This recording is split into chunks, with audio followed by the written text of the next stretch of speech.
Hello, lovely friend. I am Dr. Mary Barson. And I'm Dr. Lucy Burns. And this is the Real Health and Weight Loss Podcast.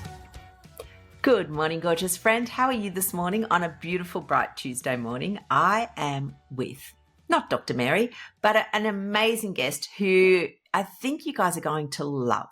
Her name is Tash Jarrett. She's a wife, a mama. She's a passionate health advocate, particularly for people living in bigger bodies who have had bariatric surgery.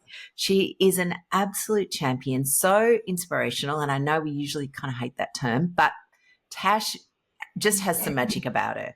So I was so grateful when she agreed to come on the podcast. And Tash, welcome to the podcast.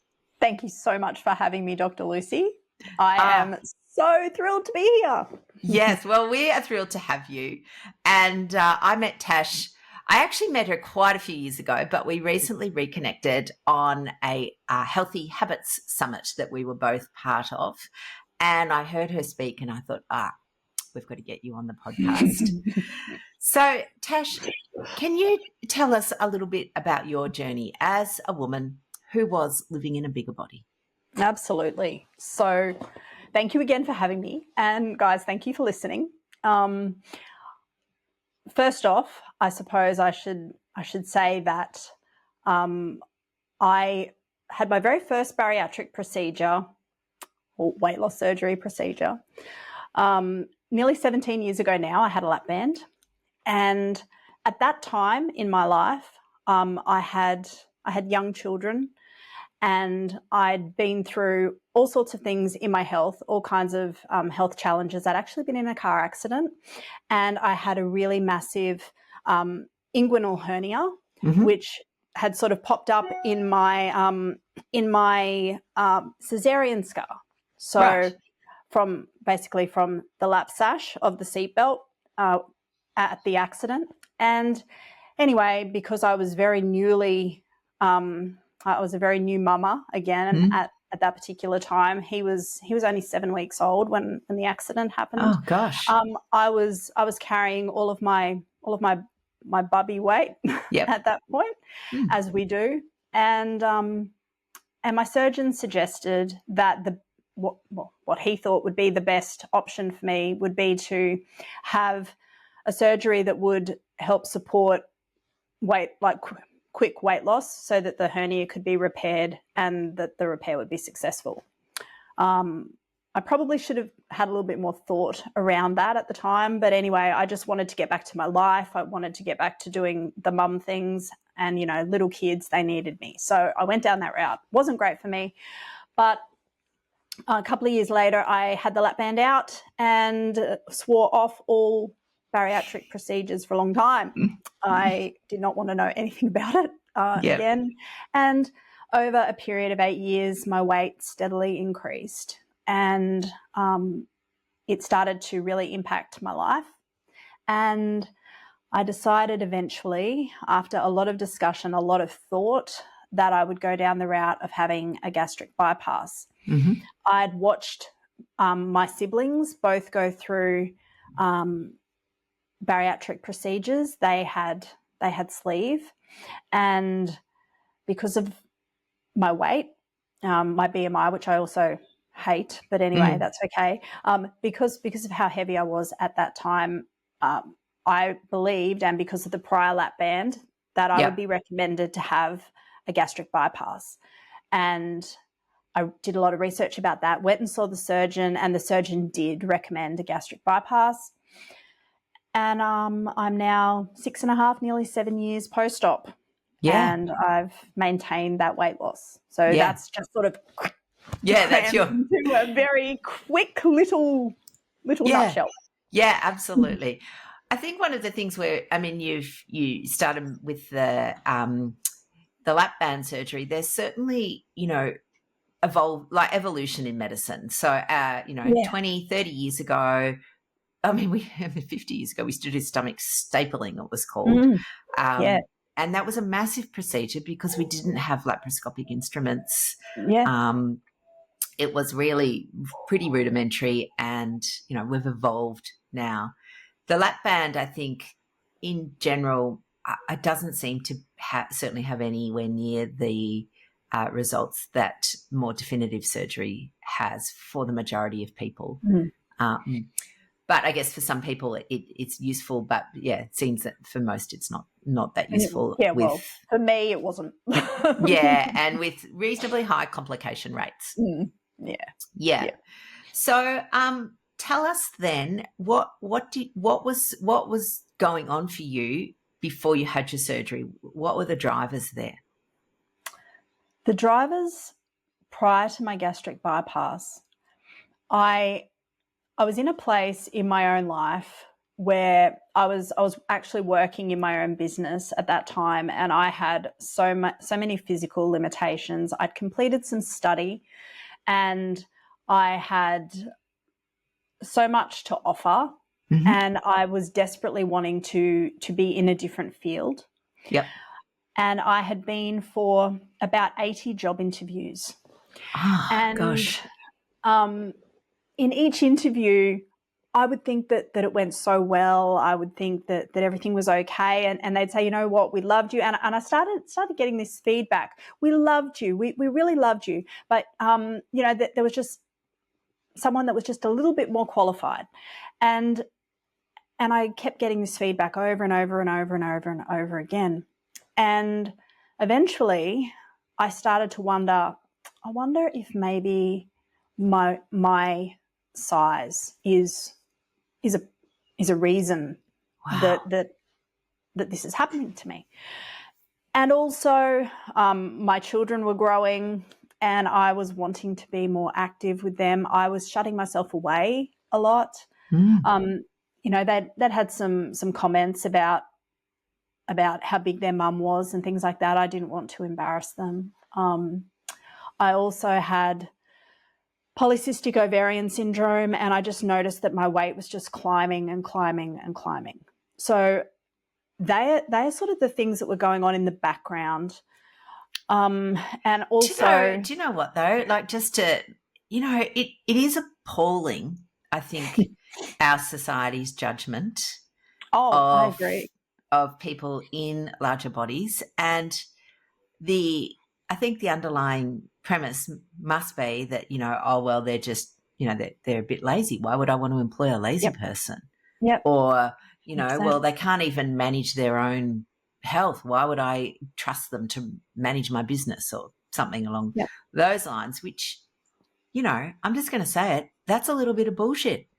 Oh, I agree. It's actually a lot of bullshit. Because what any employer back then would have gotten from me would have been my whole heart, complete devotion to that role and to their customers. So, and you know what? On the very last interview that I went for, before I decided I'm done, I'm not interviewing again until I've had bariatric surgery. I got feedback, and the recruiter rang me and they said, the employer can't offer you the role, but they were wondering if they could have your personal contact details because they'd love to catch up and be friends. Because you just really seem like the kind of person that they wanted to be friends with. My brain's just hit the ceiling. Wow. Yeah. Okay. You want to be my friend, but but I'm not good enough for your job. Yeah. Yeah. That's right. So that was one of the massive factors.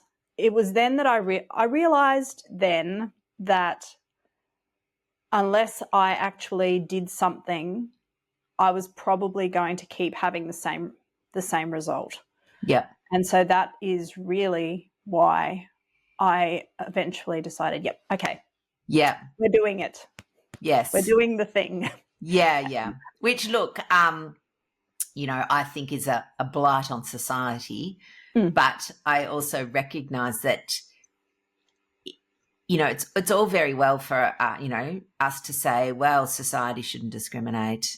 But if you're the person who's being discriminated against, that doesn't help you.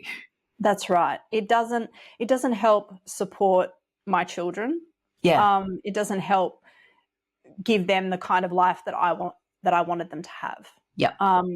It doesn't change anything Yeah. around that. And it's not that I don't love people that are passionate and that advocate in that space. I think that Yes. they're amazing and wonderful. But for me, with the decline in my health, my increasing weight with the polycystic ovarian syndrome, and all of the different factors factored in, I decided that I needed to make that appointment. And it was the tipping point for me. Like, there was the job interviews, there was all of that, but the tipping point was actually my graduation ceremony from my course, because there's always a delay in that ceremony taking place. And I went to the ceremony and they didn't have a robe big enough to fit me. Right. And I walked across the stage that night fully aware that I looked different to everybody else. I felt so much shame, so much embarrassment on what should have been an amazing evening. I should have felt all of those, good vibes, those good things. And I didn't get that. What I got was a big dose of, we don't have anything to fit you. Yeah. So on the drive home with my husband, I just said to him, I just can't keep doing this. Yeah. And he said, okay, well, when we get home, let's increase the health insurance. Okay. And so that's what we did. Yep. Yeah. Amazing. And so I think, there is most definitely all the things, all the weight bias, all the stigma. It sucks and it's wrong, and we should not have to live with it. No. And look, society is doing more, I think, for size inclusivity, but at an individual level, it's often not enough still. So I'm sorry that happened. I really am. I just think that totally sucks. Thank you. So the next step. So you did some research. I did research. So I had a 12-month period of time to research, because obviously if you go down the route of having a metabolic bariatric procedure through private health, I needed to have top-level private health for 12 months for that to be covered. So I set about using that time to try to find a surgeon in my area.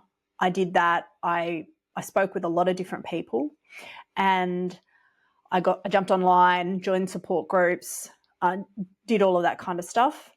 And obviously I also researched via AFRA. I did a lot of things around all of that. And I was very, very happy and comfortable with my choice. So once I knew roughly who I thought was going to be a good fit for me, I went and saw my GP. Yeah. And he was completely on board and thought that this was a really great step for me. Yeah. And so he made the referral and I made my initial appointment. Yep. And then after I had my first consult, we booked my surgery for the day after my private health insurance matured. Yes. And so then I was just waiting. And were you nervous? Yes. Yeah. Horribly nervous. I actually wrote a goodbye letter to each of my children in case things went badly. I was terrified. I was absolutely terrified. Yeah. So much was playing into all of that. I was scared about the surgery, but I was scared about the change. I was frightened about what that would mean and what my life would be like. And also I knew I was removing what I felt was probably going to be an excuse, because I definitely had hidden myself away for a lot of different reasons, but I'd done that for a long time. And I knew that once my weight started to come off, that I would no longer have that excuse. Yes. Anymore. And that was its own. Yeah. Mind screw. Absolutely. Well, we often talk about, the fear of weight loss. So, people have fear of, missing out on foods or those sorts of things, but actually fear of success. So what is Yeah, it going to mean for me if I'm actually right. in a smaller body? What does that look like? Yeah. Yeah. And And yeah. and I think some people can't quite get their head around that. But what did it mean for you, that fear of success? Fear of success for me meant that I would actually know that it was just because I was unsuitable for something rather than I didn't try. Yeah. I had set up in my mind a whole lot of reasons why it was easier to be in a bigger body because I was frightened of rejection. Very, very frightened of rejection. I was very frightened of what that would look like and what that would mean for me personally. It wasn't really even, I grew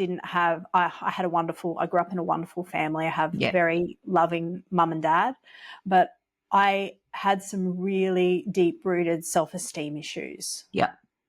And my battle with my weight started when I was 8 years old. So it had been in my life, that battle, for such a long time, and feeling always a bit different to other people. And I was just frightened of what it would look like if I wasn't then able to do the things that I wanted, or if I wasn't then as successful as I hoped I'd be. There was always this dialogue in my head, well, if you weren't big, then it would be like this. Yeah. And I could allow myself to be happy in that thought or in that fantasy.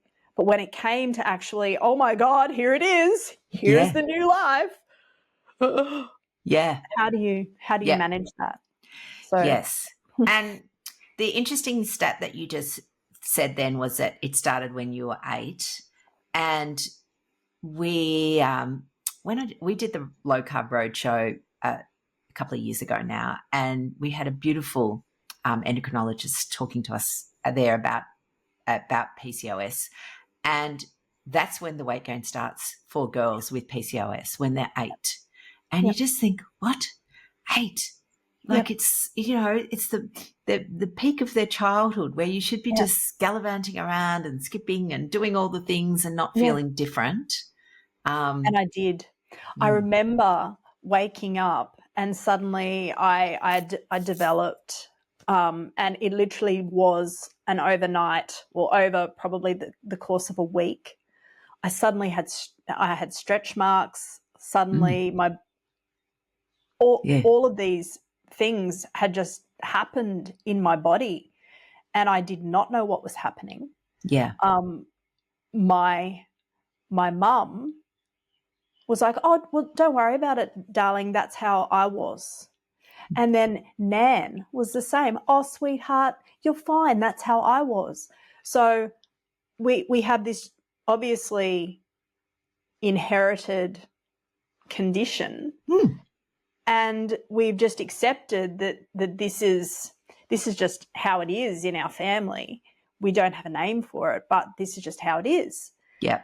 And I knew that I wasn't different to the people in my family, but I was very different to my friends. Yeah. Very different to other people in my world at that time. And I just felt so out of place and broken. Like there was something really different about us. Yeah. Dr. Mary describes this as well, because she also has PCOS, and describes this thing that when she was 8 or 9, she thought that she was unlovable because she was fatter than her friends. Yep. And it's like, oh God, it's heartbreaking. It really is. And I guess what you're really describing is the kind of two drivers therefore were the desire to fit into a society where we still value thinness over fatness, where we still glorify, the bikini body, and we discriminate against the people that don't measure up to that standard. But also the root cause of this being insulin resistance, which runs in families, that drives our chronic disease. And, you could see your future laid out in front of you. I could. Yeah. I absolutely could. And that played into my choices as I got older. It is the reason why I was willing to have a lap band, even though I was terrified of it and I had heard some negative things. I still knew that, well, number one, I had this gigantic hernia, but number two, I was battling every step of the way. And by that time, we knew that I did have PCOS. I was very, very fortunate in that I was able to have children. Yeah, Absolutely. But oh my goodness, my body did all of the things, like hair on the face, the melasma, just all of the things, and obviously the weight. And so that's why I was willing to do the lap band. That's why, even though I was terrified, I was willing to go down the route of having gastric bypass surgery, because I hoped that maybe my body would be normal. And I didn't even know what that was, because I'd always been in a bigger body. But I just desperately wanted to be able to not get pointed at. To know that if I was attending a job interview, that I'd be seen as a person, not as a number on a scale, someone that they would look at. And as soon as you walk into a room, if you've been in a bigger body, you will know exactly what I mean. You see the look. It's that one that starts at your eyes and it quickly dashes down and then it comes back up, because we know intellectually now in 2024 that we can't be judgmental, or we're not supposed to be judgmental about people's size, but there are still there's still that bias there. Of course. And I experienced it. Yeah, absolutely. Absolutely.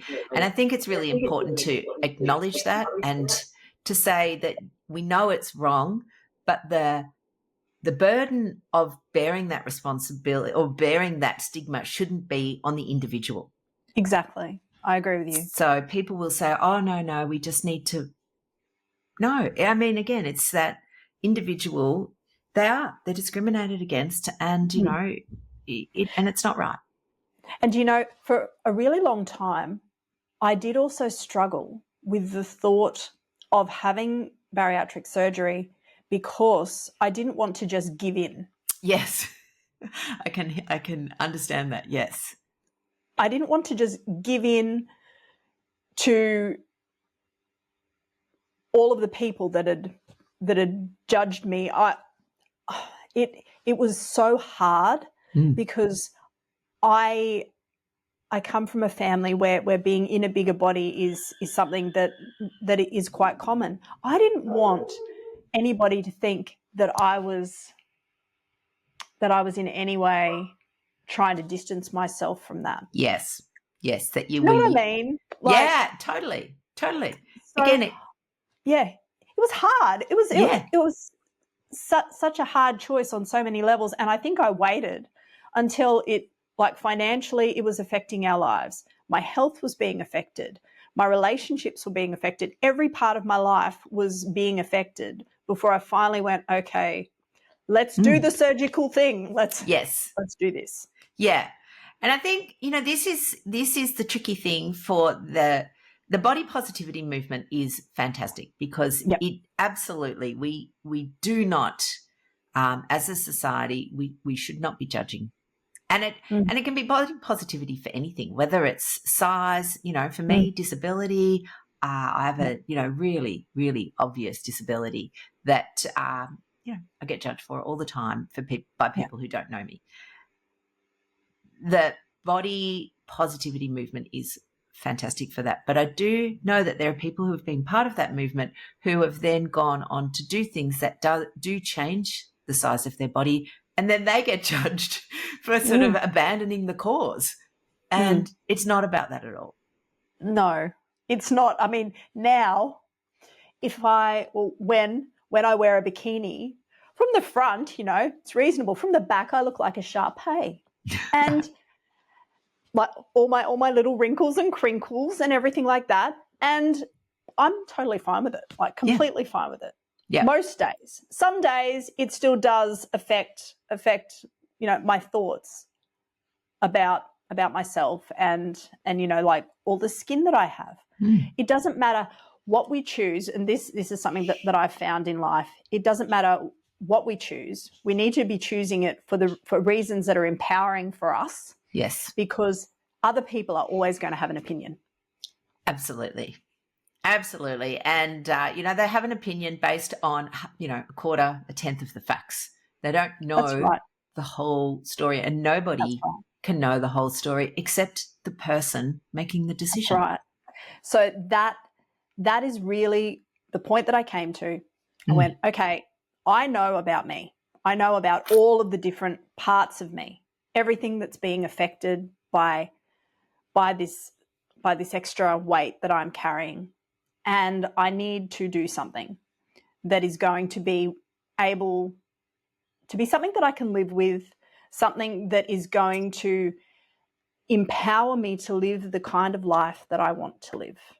Yep. So that I will be able to maintain my mobility as I age, so that I will be able to be there for my kids, so I can do the things that I want to be able to do. And that is such a powerful driver. Yeah, that's so let's fast forward a little bit. You had your surgery. I did. And has it been the silver bullet? No. No. No. Tell us about surgery. Surgery it's awesome. It's it's done in Australia by skilled surgeons who are trained in their field. They're great at what they do. They give you a safe bariatric metabolic procedure. And I thought that I was fixed. I thought, woohoo, great. This is great. Until I was probably about 3 weeks post-op, and my kids and my husband came home with KFC. Yeah. And I ran to the bedroom and cried and had a massive tantrum. Why did you bring that into the house? Oh, I miss food, blah, blah. And it was then that I kind of realized, oh my goodness, this is about so much more than just a surgery. It's about learning to live with the choice that I've made, but also I had to deal with all of the emotional factors that were clearly at play and probably was some of the reason why I'd been unable to address some of my weight issues. Yeah. Of course, I fully believe that there were genetic factors at play, but I needed help to learn how to eat well. Yep. I thought that I did. I thought that I did eat well. I thought that I ate balanced meals, and I did, but I ate gigantic portions. I ate, and I freely and willingly admit that. I used to eat 5 cups in a meal. Like my portions were very significant. I needed to learn how to balance my meals in a better way. I needed a lot of help with that. I needed so much help with all of the emotional factors, and I needed a psychologist, and that's what I did for myself. So I needed help with that. I needed help with moving my body as well. So I sought assistance with that, but it wasn't just the surgery didn't just fix me. Yeah. And it doesn't. I mean, of course, there's that honeymoon period, that first 12 months where the surgery does what it does. We do lose weight, but hopefully we want to live a really awesome, empowering, inspiring and incredible life, and whatever that looks like for us. And that's when all of the work that we do in that first 12 months really starts to pay off. Yeah, absolutely. So for me, it looked like making a lot of changes in that. Yeah, totally. I mean, what you're describing, and this is, I guess, one of the things that we really try and spend a lot of time talking with people about is that, obesity, which is the medical term, is a condition that affects our metabolic hormones. So, the metabolic hormones are all awry. They're not in balance. Yeah. We've got leptin that's very high that should, if it's doing its job, it's supposed to tell us that we're full. The problem is it becomes dysfunctional, and so you never feel full, which is why people can eat large amounts of food. They don't have access to their stored fat because insulin levels are high, so they do run out of energy. So they do need to eat. And then it's like you start eating and there's no off switch. And then, that's when people go, well, you just eat too much, you're greedy. And it's just not about that. Exactly. So we've got those sort of biological things. And I love the whole biopsychosocial model, which is an old model, but it applies so well to this condition because it's in our psychological drivers where food is soothing, food is love, food is calming, food is social. There's food, all the reasons we eat that aren't hunger, so all the non-hungry eating.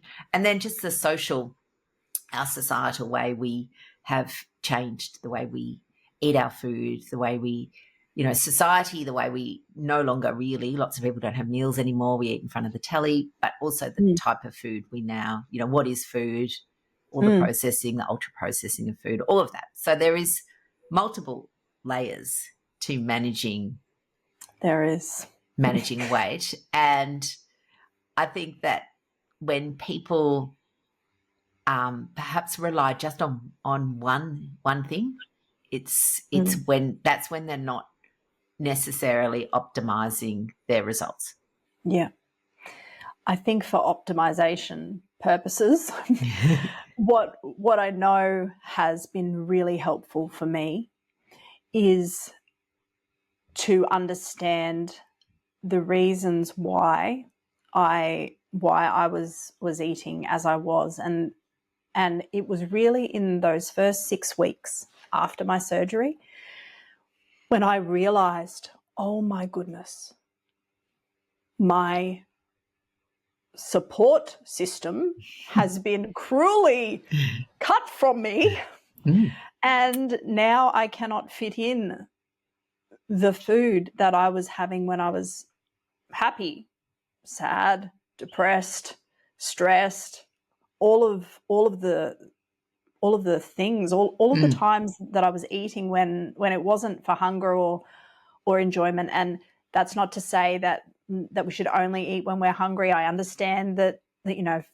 food is about more than just that. But for me, I was just using food as my support system for my life, and I didn't have the kind of coping strategies that were going to optimize my journey in the long term. And I had to learn what they were, or what that was going to look like for me, because I just didn't know. I had grown up in an environment where we've had good news. We eat. We are sad. We eat. Yeah. We are depressed. We eat. Bad thing happened today at school. Oh, come here. Let's eat. Yeah. And lots of societies do that. Absolutely. And that is what was modeled to me. I don't blame that, but I just adopted that. That's just what I did. And so I had to learn new ways. And that, my lovelies, is the end of this episode. Join us next week where we go through all the new things that Tash had to learn on her journey to real health and weight loss beyond bariatric surgery. See you soon, my loves. The information shared on the Real Health and Weight Loss podcast, including show notes and links, provides general information only. It is not a substitute, nor is it intended to provide individualised medical advice, diagnosis, or treatment, nor can it be construed as such. Please consult your doctor for any medical concerns.